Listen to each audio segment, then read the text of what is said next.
The United States has the worst educational system known to science. Our graduates compete regularly at the level of third world countries. So how come the scientific establishment of the United States doesn't collapse? If we're producing a generation of dummies, if the stupid index of America keeps rising every year, just watch network television and reality shows, right? How come the scientific establishment of the United States doesn't collapse? Let me tell you something. Some of you may not know this. America has a secret weapon. That secret weapon is the H-1B. Without the H-1B, the scientific establishment of this country would collapse. Forget about Google. Forget about Silicon Valley. There would be no Silicon Valley without the H-1B. What if I told you that with a single signature, Donald Trump just handed China its biggest win in the global talent war? Yesterday, the Trump administration banned international students from attending Harvard University, America's oldest and most prestigious institution.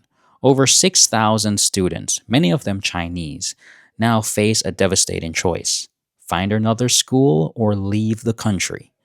But here's what Trump doesn't understand. By targeting Harvard's international students, he's not protecting America, he's crippling America. And China? They're already celebrating what they're calling America's self-inflicted brain drain. But in a dramatic turn of events, a federal judge has just temporarily blocked this ban. Today, we're breaking down this roller coaster situation, how the ban would harm America, benefit China, and what this legal battle means for the future of global talent competition. So it's pretty chaotic, and then I don't know what's going to happen next. Zilin Ma is a Harvard PhD student from China who's set to graduate Saturday. He's spent 10 years pursuing higher education in the U.S. His most recent work at Harvard involved research to support humanitarian negotiations in developing countries. So if the Trump administration think that we're not valuable assets to this country, I don't know what to say. It's a shame. It's a disappointment. On Thursday, the White House announced Harvard will no longer be allowed to accept international students, and students currently enrolled would have to find another school or lose their legal status. International students make up more than a quarter of Harvard's total enrollment. The amount of uncertainty here injected into the lives of real people is just absolutely extraordinary. Cornell William Brooks is a professor at Harvard's Kennedy School. He's also the former president of the NAACP. Brooks calls this latest move in the months-long back and forth an unfounded attack in the name of xenophobia. We're literally rendering international students kind of intellectual pariah. The White House claims Harvard hasn't addressed what it calls widespread problems impacting American students, writing enrolling foreign students is a privilege, not a right, with these students caught in the middle. I just don't understand the thought process behind it. And then we are still in the panic mode because this news just broke out like a few hours ago, right? So we don't really know. And in a dramatic development late Friday, a federal judge in Massachusetts blocked the Trump administration's effort to ban international students from Harvard. Judge Allison D. Burroughs ordered the Trump administration to take no action on the visas while litigation continues, with a preliminary injunction hearing scheduled for next Thursday. According to the DHS, Secretary Kristen Noem, the original decision was about holding Harvard accountable for fostering violence and anti-Semitism and coordinating with the Chinese Communist Party on its campus.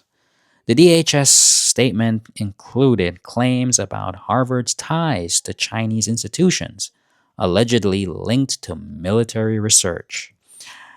But let's be clear, this isn't just about Harvard. It's part of a broader immigration crackdown that has already seen the Trump administration revoke hundreds of student visas across the country. And it comes after months of escalating tensions between the White House and America's oldest university. And you know what the H-1B is? It's the genius visa, okay? You realize that in the United States, 50% of all PhD candidates are foreign-born.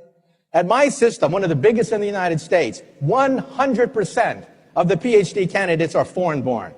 The United States is a magnet sucking up all the brains of the world, but now the brains are going back. They're going back to China. They're going back to India. And people are saying, oh my God, there's a Silicon Valley in India now. Oh my God, there's a Silicon Valley in China. Duh. Where did it come from? It came from the United States. So don't tell me that science isn't the engine of prosperity. You remove the H-1B visa and you collapse the economy. In Wall Street Journal, editorialized against a congressman who wanted to ban the H-1B, saying they'll take jobs away from the American people. The Wall Street Journal said, look, there are no Americans who can take these jobs. These are at the highest level of high technology. They don't take away jobs from Americans. They create entire industries. And so that's why we have an Achilles heel, and that's the educational system. And again, sociology majors are not necessarily going to be the ones determining the future of Silicon Valley, but physicists, engineers. We need more of them, not less. The irony is, For context, China was a top source of international students in the US for 15 straight years from 2009 to 2023, before being narrowly surpassed by India just last year. At Harvard, international students make up roughly 27% of the student body, a figure in line with other Ivy League universities. But here's what's particularly short-sighted. About 65% of international students in the US pay for tuition out of pocket, a figure that rises to 80% for undergraduate students. That's far more than the number of American students who pay full tuition, as the vast majority receive at least some financial aid. These statistics come directly from The Guardian's reporting. Beyond tuition dollars, international students drive American innovation and job creation. 1 in 4 US startups worth more than $1 billion have at least one founder who was an international student. These companies have created or supported more than 378,000 American jobs. The impact extends far beyond Harvard. Graduate student enrollment across the US has already dropped 13% this spring, while student visa issuance has fallen 14% so far this year. Universities are already feeling the financial pinch from funding cuts, and this will only accelerate that pain. 中美教育合作是互利的，中方一贯反对将教育合作政治化，美方有关做法只会损害美国的形象和国际信誉。中方将坚定维护海外中国学生和学者的正当合法权益。While America shoots itself in the foot, China stands ready to capitalize. We're already seeing signs of what experts call a reverse brain drain. Over the past year, at least a dozen high-profile academics with roots in China who were working in the US have returned to China and taken up posts at prominent universities there, as reported by CNN. What's even more striking is that according to the 2024 Nature Index, one of the most respected rankings of research institutions globally, 8 of the top 10 academic institutions worldwide are now Chinese. Harvard still holds the number 1 position, but is showing a 3.1% decline, while the Chinese institutions like the University of Chinese Academy of Sciences, University of Science and Technology of China, and Peking University are all showing significant growth of 5 to 9% year over year. For decades, America's ability to attract and retain the world's brightest minds has been a cornerstone of its technological and economic dominance. Chinese students who came to study often stayed to innovate, create companies, and contribute to American society. Harvard has educated figures like former Chinese vice premier, who played a key role negotiating Trump's Phase 1 trade deal during his first term. But that pipeline is now being deliberately threatened, and China, with its rapidly expanding university system and growing technological capabilities, is more than happy to welcome these talents back home. The irony is palpable. In the name of national security and standing up to China, the Trump administration is handing Beijing exactly what it wants: America's self-imposed isolation from global talent networks. This is vicious. It is illegal. It is unwise. And it is very damaging. Why does it make any sense at all to stop 6,000 enormously talented young people who want to come to the United States to study? If the Trump administration has an objection to something Harvard is doing with respect to foreign students, let it pursue the specifics of that objection through the processes of law.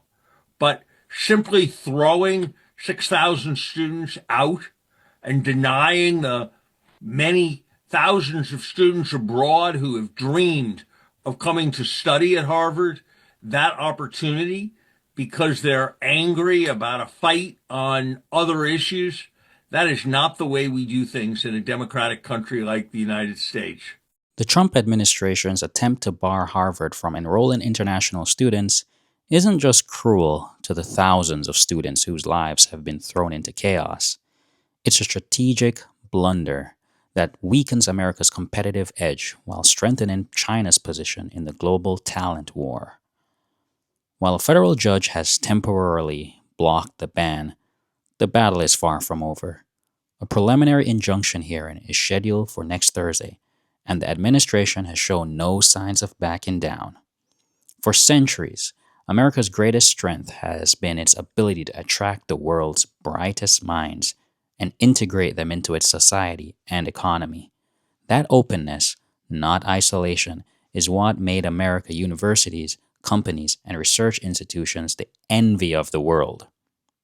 Many countries are eager to woo international students away from the US, and China stands at the front of that line, ready to welcome home the talents America is rejecting. The question now is whether Americans will recognize what's at stake before it's too late. Because in the 21st century, the country that attracts and retains the best minds won't just have the best universities. They'll build the technologies, companies, and innovations that shape our future. If you found this analysis valuable, please subscribe to our channel for more in-depth coverage of the US-China relations and their global impact.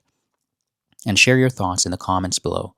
Do you think this policy helps or hurts America's position in its competition with China? Thanks for watching, and I'll see you in the next one.